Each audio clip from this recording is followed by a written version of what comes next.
Good morning everyone. आज हम पढ़ेंगे कक्षा 7 विषय विज्ञान चैप्टर 1 का 1.5 मृदा में पोषकों की पुनः पूर्ति किस प्रकार होती है। आपको पता है कि मिट्टी के अंदर बहुत सारे पोषक तत्व होते हैं जिनको पेड़ पौधे भोजन के रूप में ग्रहण करते हैं और उन पोषक तत्वों से ही पेड़ पौधों की वृद्धि होती है, वो बड़े होते हैं, विकास करते हैं अपना। तो वो पोषक तत्व मिट्टी में किस प्रकार बने रहते हैं तो उसके बारे में हम पढ़ेंगे। आपने किसानों को खेतों में खाद डालते हुए, उर्वरक डालते हुए देखा होगा, माली को बगीचे में, लॉन में उर्वरक डालते हुए देखा होगा। ये मृदा में क्यों मिलाते हैं, मिट्टी में क्यों मिलाते हैं ये उर्वरक? क्योंकि हम पढ़ चुके हैं कि पादप मृदा से खनिज पोषक तत्व अवशोषित करते हैं, क्योंकि जितने भी पेड़ पौधे होते हैं वो मिट्टी से खनिज पोषक तत्व अवशोषित करते हैं, उन्हें ग्रहण करते हैं। अतः मृदा में इनकी मात्रा लगातार कम होती जाती है। अगर हम भी भोजन करने बैठे हैं और अपनी थाली के अंदर जितना भी भोजन है, अगर वो हम खा रहे हैं तो उस थाली में भोजन खत्म होगा कि नहीं होगा? सेम वही कंडीशन है कि पेड़ पौधे अगर मिट्टी से पोषक तत्व अवशोषित कर रहे हैं तो मिट्टी में वो पोषक तत्व कम होंगे ही।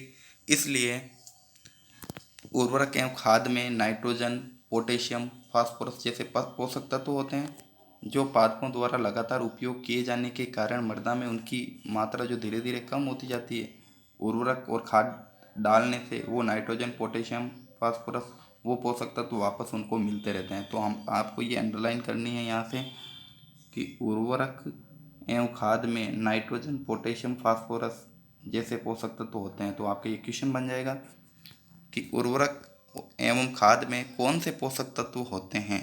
तो आपका आंसर होगा उर्वरक एवं खाद में नाइट्रोजन, पोटेशियम, फास्फोरस जैसे पोषक तत्व होते हैं। नेक्स्ट, अगर ये पादप लगातार उपयोग करेंगे इनका नाइट्रोजन, पोटेशियम, फास्फोरस का, तो ये धीरे धीरे कम होती जाते हैं। इसलिए मिट्टी को इन पोषक तत्वों को समृद्ध करने में के लिए भूमि में उर्वरक एवं खाद मिलाने की आवश्यकता होती है। यदि हमें पादप की पोषण आवश्यकता के बारे में ज्ञान हो, हमें पता हो कि पादप क्या क्या पोषण के रूप में पोषक तत्वों को ग्रहण करते हैं, तो न केवल हम पादपों को उगा सकते हैं बल्कि उनका हम अच्छे से ध्यान भी रख सकते हैं, उनको स्वस्थ रख सकते हैं। क्योंकि हमारे घर में भी अगर हम किसी पालतू जानवर को पालते हैं और हमें पता है वो क्या क्या खाता है, अगर वो भोजन उसको एक दिन नहीं मिला तो वो तंदुरुस्त नहीं रहेगा, वो स्वस्थ नहीं रह पाएगा। इसलिए उसको स्वस्थ रखने के लिए आप वो भोजन हम प्रतिदिन उसको देते रहेंगे। इसी प्रकार पौधों को भी हमें पता हो कि पौधों के कौन कौन सी पोषक तत्वों की आवश्यकता होती है, वो पोषक तत्व हम उन्हें दें तो वो स्वस्थ रहेगा। पादपों को प्रोटीन बनाने के लिए सामान्यतः नाइट्रोजन की आवश्यकता होती है। तो आपको ये भी अंडरलाइन करना है कि पादपों को प्रोटीन बनाने के लिए किसकी आवश्यकता होती है अधिक? तो आपको यहाँ लिखना नाइट्रोजन। तो पादपों को प्रोटीन बनाने के लिए सामान्यतः नाइट्रोजन की अधिक आवश्यकता होती है। ओके, तो ये अंडरलाइन करनी है फर्स्ट। फिर है फसल कटाई के बाद मृदा में नाइट्रोजन की कमी हो जाती है। जब कभी फसल काटते हैं तो क्योंकि उस पौधे के द्वारा सारी की सारी नाइट्रोजन अवशोषण कर ली, उपयोग में ले ली गई, अब मिट्टी के अंदर नाइट्रोजन की मात्रा तो है नहीं। यद्यपि वायुमंडल में तो बहुत सारी नाइट्रोजन गैस प्रचुर मात्रा में है, परंतु पादप इसका उपयोग उस प्रकार करने में असमर्थ होते हैं, यानी कि इसका कार्बन डाइऑक्साइड जैसे उपयोग में लेते हैं। किस प्रकार लेते हैं कार्बन डाइऑक्साइड का उपयोग, बताएं कोई? यस, रंध्रों के द्वारा। पत्तियों के अंदर जो रंध्र होते हैं, सूक्ष्म रंध्र होते हैं, उन रंध्रों के द्वारा कार्बन डाइऑक्साइड को ग्रहण करते हैं और उन्हीं रंध्रों के द्वारा ऑक्सीजन बाहर भी निकलती है और ऑक्सीजन के साथ थोड़ी सी पानी की मात्रा भी बाहर निकलती है जो वाष्प के रूप में होती है। और ये वाष्प के रूप में जब पानी बाहर निकलता है और ऑक्सीजन भी बाहर निकलती है तो उसको हम वाष्पोत्सर्जन बोलते हैं, पानी के बाहर निकलने को। पौधे नाइट्रोजन को विलेय रूप में ही अवशोषित कर सकते हैं। तो पौधे जितने भी होते हैं नाइट्रोजन को विलेय रूप में ही अवशोषित कर सकते हैं, सीधा अवशोषित नहीं कर सकते हैं। कुछ जीवाणु जो राइजोबियम कहलाते हैं, क्योंकि राइजोबियम जो जीवाणु होते हैं वही नाइट्रोजन गैस को विलेय रूप में परिवर्तित करते हैं, वायुमंडल नाइट्रोजन विलेय पदार्थों में परिवर्तित कर देते हैं। तो आपको ये बेटा यहाँ से अंडरलाइन करनी है, पौधे नाइट्रोजन को विलेय रूप में ही अवशोषित कर सकते हैं। कुछ जीवाणु जो राइजोबियम कहलाते हैं वायुमंडलीय नाइट्रोजन को विलेय पदार्थों में परिवर्तित कर देते हैं। यहाँ तक तो ये आपको टोटली अंडरलाइन करनी है, यहाँ से लेके यहाँ तक नोटबुक में नोट करना है। वायुमंडलीय नाइट्रोजन को ये विलेय रूप में परिवर्तित करते हैं, परंतु राइजोबियम जो होते हैं अपना भोजन स्वयं नहीं बना सकते। तो ये क्या करते हैं, जैसे चना, मटर, मूंग, सेम, अन्य फलीदार जो फलीदार पादप होते हैं, यानी कि इनके ऊपर फलियां लगती हैं। अब ये इन पादपों के जड़ों में ही रहते हैं और इनकी जड़ों में जो छोटी छोटी आपको गांठों की जैसे दिखते हैं, जिनको नोड्यूल बोलते हैं, तो उसके अंदर वो अंदर राइजोबियम जीवाणु होते हैं, वो इकट्ठे हो जाते हैं और जितनी भी नाइट्रोजन है उसको विलेय के रूप में परिवर्तित कर देते हैं, चेंज कर देते हैं। अधिकतर दालें तथा उन्हें नाइट्रोजन की आपूर्ति भी कराते हैं जड़ों में रहकर। अधिकतर जो फलीदार पादप होते हैं उन्हीं से प्राप्त होती है। इसके बदले में पादप क्या करते हैं, पादप राइजोबियम जीवाणु को आवास एवं खाद्य प्रदान करते हैं, अतः उनमें सहजीवी संबंध बना लेते हैं। क्योंकि सहजीवी संबंध का क्या मतलब होता है कि एक जिसको आवास दे, दूसरा उसको भोजन दे, उसी को हम सहजीवी संबंध बोलते हैं।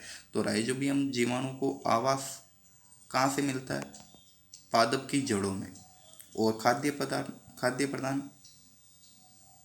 भोजन भी उसको ग्रहण करवाते हैं, और राइजोबियम पोषक तत्व प्रदान करता है। इसलिए सहजीवी संबंध है। इस संबंध को किसानों के लिए विशेष महत्व है।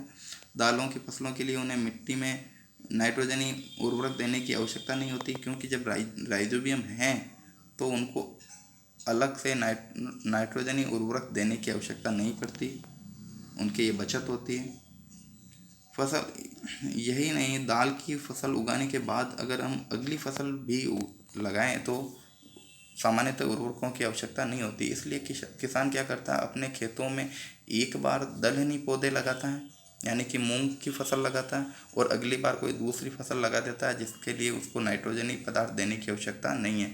अगर हम खेतों में दलहनी पौधे लगाते रहें तो दलहनी पौधों से राइजोबियम जीवाणु की वृद्धि होती रहेगी और वो नाइट्रोजन को नाइट्रोजनी विलेय पदार्थ में परिवर्तित करती रहेगी। इस अध्याय में हमने क्या क्या पढ़ा है कि अधिकतर पादप जो होते हैं स्वपोषी होते हैं, अपना भोजन का निर्माण स्वयं करते हैं।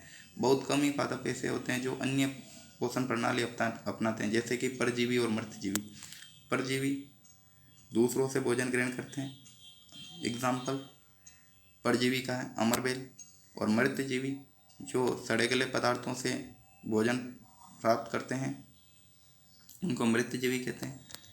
परजीवी या मृतजीवी दूसरे पादपों से भोजन ग्रहण करते हैं। सभी प्राणी भोजन के लिए पादप तथा अन्य प्राणियों पर निर्भर रहते हैं। हम सबको पता है कि जितने भी प्राणी हैं, जितने भी जंतु हैं, प्राणी यानी कि जंतु, जीव जंतु जितने भी है वो स्वयं अपना भोजन नहीं बना सकते हैं, पादपों पर ही निर्भर रहते हैं।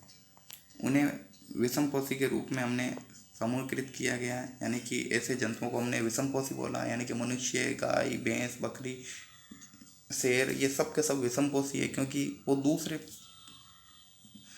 पादपों पर और प्राणियों पर निर्भर रहते हैं, इसलिए हम इनको विषमपोषी कहते हैं। तो कीटभक्षी पौधे ये भी आंशिक विषमपोषी हैं या नहीं है, तो कीटभक्षी पौधे भी क्या है कि कीटों पर निर्भर हैं, तो इनको भी हम विषमपोषी बोल सकते हैं आंशिक रूप से। ठीक है, नेक्स्ट है आपके प्रमुख शब्द स्वपोषी। इसमें आपने सुना है क्लोरोफिल, विषमपोषी, परपोषी, कीटभक्षी पादप, पोषक, परजीवी, प्रकाश संश्लेषण, मृतजीवी, रंध्र, सहजीवी संबंध, कवक, इनके बारे में हमने पढ़ा है। सबके बारे में आपको पता होगा। आपने क्या सीखा है, ये नोट्स आपको करने। सभी जीवों को खाद्य की आवश्यकता होती है जिसका उपयोग वे अपनी वृद्धि एवं शरीर के रखरखाव के लिए और ऊर्जा की प्राप्ति के लिए करते हैं। हरे पादप प्रकाश संश्लेषण के द्वारा अपना भोजन स्वयं संश्लेषित करते हैं। हरे पादप कार्बन डाइऑक्साइड, जल, खनिज एवं सरल रासायनिक पदार्थों को खाद्य में संश्लेषण के लिए करते हैं, जिसको हम प्रकाश संश्लेषण कहते हैं। प्रकाश संश्लेषण के लिए क्लोरोफिल, सूर्य का प्रकाश आवश्यक है। कार्बोहाइड्रेट जैसे जटिल रासायनिक पदार्थ प्रकाश संश्लेषण में के उत्पाद हैं, यानी कि प्रकाश संश्लेषण के दौरान कार्बोहाइड्रेट और जटिल रासायनिक पदार्थ बनते हैं। प्रकाश संश्लेषण में क्लोरोफिल की सहायता से पत्तियों द्वारा सौर ऊर्जा का संचयन होता है। तो सौर ऊर्जा का संचयन प्रकाश संश्लेषण द्वारा ही होता है। प्रकाश संश्लेषण में ऑक्सीजन उत्पादित होती है, यानी कि ऑक्सीजन बनती है, और ऑक्सीजन का उपयोग सभी जीवों के द्वारा उनकी उत्तरजीविता के लिए किया जाता है। कवक अपना पोषण मृत एवं गठित पदार्थों से प्राप्त करते हैं, मृतजीवी कहलाते हैं। अमरबेल जैसे पादप परजीवी होते हैं, परपोषी पादप से अपना भोजन प्राप्त करते हैं। कुछ पादप एवं अन्य सभी जीव अपने पोषण हेतु दूसरे जीवों पर निर्भर होते हैं, जिनको हम विषमपोषी कहते हैं। तो ये आपने क्या सीखा वाले नोट्स भी आपको पूरे करने हैं, और जो पीछे अंडरलाइन बताई थी वो